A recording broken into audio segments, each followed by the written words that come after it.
real cases before a real judge. And now, enter the courtroom of Judge Mathis. Plaintiff Megan Wyndham says after she rented a house with the defendant, he started invading her personal space and would follow her around everywhere she went. Megan is suing because she claims the defendant totaled her car and has yet to pay for the damages.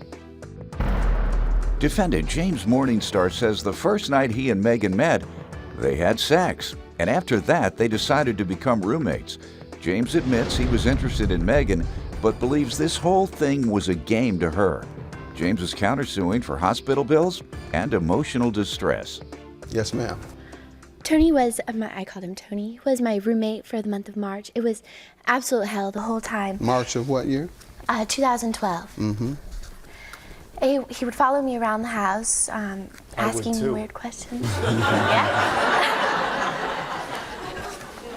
To the point of where it was personal space. I would not have any privacy. I was getting dressed, using the restroom. He'd be waiting outside the door, asking, when are you getting out? What would you say? I would just tell him to go away. There were times when I would yell at him about being in my personal space. He was crazy. He just would not leave me alone. Mm-hmm. There were times when he would have his guests over all night and 24/7 music on. I work 40 hours. I have school 12 hours a week. There was no sleeping time. There was no quiet time, nothing like that. And when I would have my guests over, he would look at them like, why are you here? I'm an adult. I can have whoever I want over. And he would just say that they needed to pay rent or things like that when I had already taken care of the rent for the month of March. Go ahead, sir. What do you want to tell me? Well, I'd met Megan at a party. That night she was first time I'd met her, she was in my space. And she was real close. I remember a particular time she was about this close to my face, and I just kind of brushed it off, like she wanted me to lean in for the kiss. But I just kind of brushed it off. By the end of the night, she was in my bed. First time meeting her, it was a previous... So you all were intimate with each other before? Yes, yeah. Is that true? For that one night that well, what are you talking about then? Over here acting like this man was stalking you and you never wanted to be bothered. Yeah. You just slept with the man on the first night. Go ahead. I honestly just feel like that, it was just a big game from the beginning. She'd played me from the beginning. She needs things. After that incident, I'd been trying to contact her and call her, get a hold of her. How long after that did you move in? She'd moved in maybe a month and a half, 2 months later, maybe. Okay. Slept with her the first night, moved in first month. Yeah. All right. Good enough. Second month, I'm sorry. And I had moved out with him. Go ahead. It was my decision to move out. I didn't have... They didn't finish. So anyway, she had... finally, I tried to contact her. I was interested in her. I thought she was an attractive girl, and finally she'd come through and brought up her car. Well, my car's, I'm going to get to that. That's her claim against you for insurance deductible. Sorry. Isn't this what she's suing you about? Yeah, this was a prior incident where I repaired her car. She had something. She had a thermostat that was bad in her car. This isn't part of the lawsuit. Yeah, You're just giving me another piece of the background. Yeah. Go ahead. So it was getting close. She had to get emission testing done on her car. So that's when she decided to come back and, hey, how's it going, and got me to fix her car for her so she could pass admissions. I felt that she just... You had a girlfriend when you fixed her car. She used you. Oh yeah, speaking of that, yeah, I did. I did have a girlfriend at the time. Lady. All right. Yeah, she was pretty upset that I was with another girl, Yeah. But okay, ma'am, you want to get to the insurance deductible? How does he owe you for that and the down payment on a car? On March 4th, he had totaled my car. I have a paper from Geico saying that he was at fault for damaging my car. Can you see it, please, Dora? I also have pictures too as well. All right. If you'd like them. This is the main picture.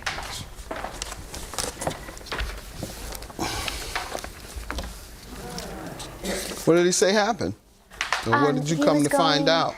About 45 miles per hour in our neighborhood road. It was only 20 miles per hour. In a residential street? Yes, residential street. There was a 90-degree turn and parked cars on the side, and he had slammed. You can see the skid marks on the road. Slammed on the brakes. Apparently he dropped his phone is what Geico says. And totaled the car and the parked car, and there was property damage as well. And the value of the car? Was about $9,000 almost. Okay, but what are you asking him for? The deductible, yeah, the which was how much? $500 deductible, which he had paid $100 cash earlier, What so else? just $400, and then the entire down payment of my new car, which was $1,250. Did he agree to do that? Because Yeah, the law doesn't dictate that someone pay for a down payment on a new car. I have a promissory note for you. Oh, he agreed to Yes. give you a down payment on a new car. Yes, he did Okay. agree. Well, part of the down payment. How much did Now, he agree to? 500 of that. He paid 100 cash. So the promissory note only says 900. And then after, when I had came back on April 4th, he had wanted to give me a trespassing restraint from the police officer.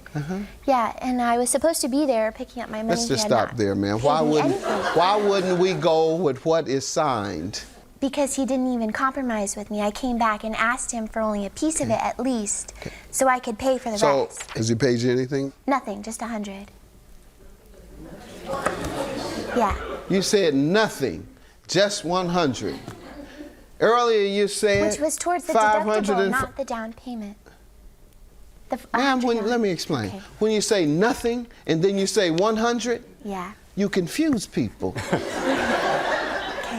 At the end of the night, she was in my bed, first time meeting her. Is that true?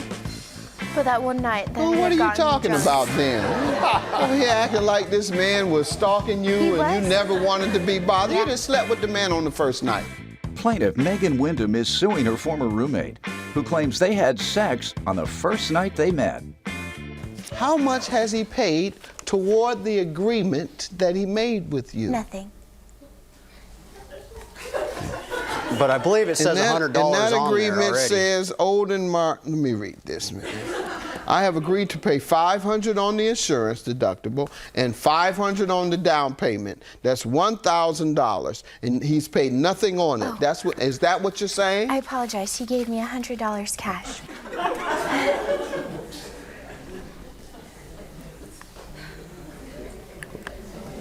What emotional distress, ma'am? After he had kicked me out on the 21st of March, I had left on the 31st. Kicked you out for what? He had kicked me out for nonsense. I don't know. Oh, he did. Yeah. No. Never kicked her And out. Never kicked and you her out. only lived there for less than a month. Yeah. Did you have a lease? Yes, it was a month-to-month lease. The house was for With sale. him? Yes. Okay, and he should have given you 30-day notice. And you want how much for that? $600 for the emotional distress. I can't hear you. I was in my car for... Ma'am, how much 600. do you want? Thank you. Sir, what do you say? She says you owe $900 toward the contract you signed, and she wants $600 in emotional distress because you kicked her out without 30-day notice. Yeah, as far as that goes, I never kicked her out. She moved out, and the reason why she moved out, I believe she moved out, is because things got real tense between us. We were always arguing, fighting. She'd get mad at me for.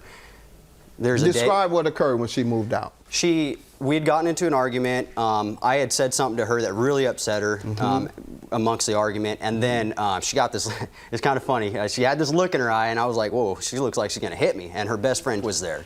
I was like, "Man, you better watch this. I want somebody to witness this. It looks like she's about to hit me." And I walk off, and I turn around, take about 20 steps towards the kitchen, and here she comes right up behind me and Like just a drilled me slap. 3 times in the back of the head. Not And I was 3 like, times, one at that slap. point, she was, she'd still yell at me and stuff, and I threatened to press charges on her if she didn't back off. And she finally, at that point, she decided to back off, and that's when right after that, she decided to move on. Okay. Were you all arguing frequently?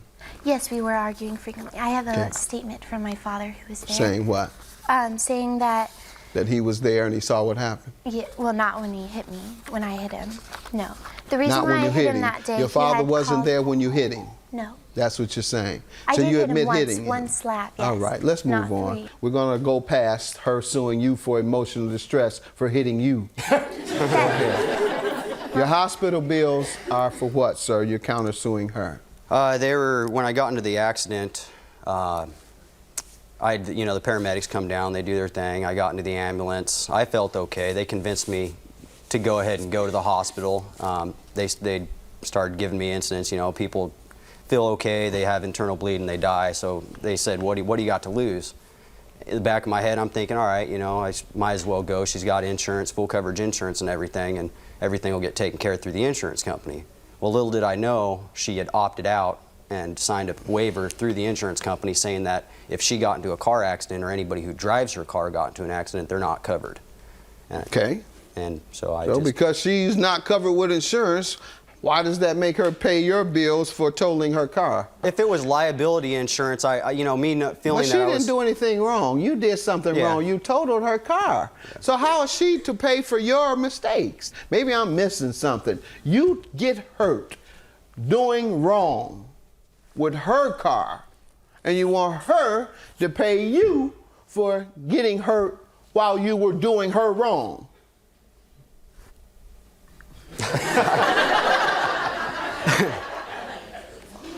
Ma'am, the agreement says he would pay you $1,000 for the two things you are suing him for, and you say he has paid you $100. That leaves a balance of $900. That is your judgment, $900. With regard to your $600 for emotional distress, I'm not going to grant you that. The $5,000 in hospital bills, I'm going to dismiss as well. It's not her fault that you totaled her car and got yourself hurt because of your negligence. Have a good day. Judge for the plaintiff. You're an idiot. I don't even know why you would think that I'd pay your hospital bills for totaling my car. You had friends over drinking, smoking cigarettes in the garage. You don't deserve that house. You can't even pay for it. My mother paid for it. I still have it. My mother paid the $600 on April, and she paid your phone bill as well. You are just a stupid idiot that thinks you're all that, and I'm not the first person that you've hurt. Yeah.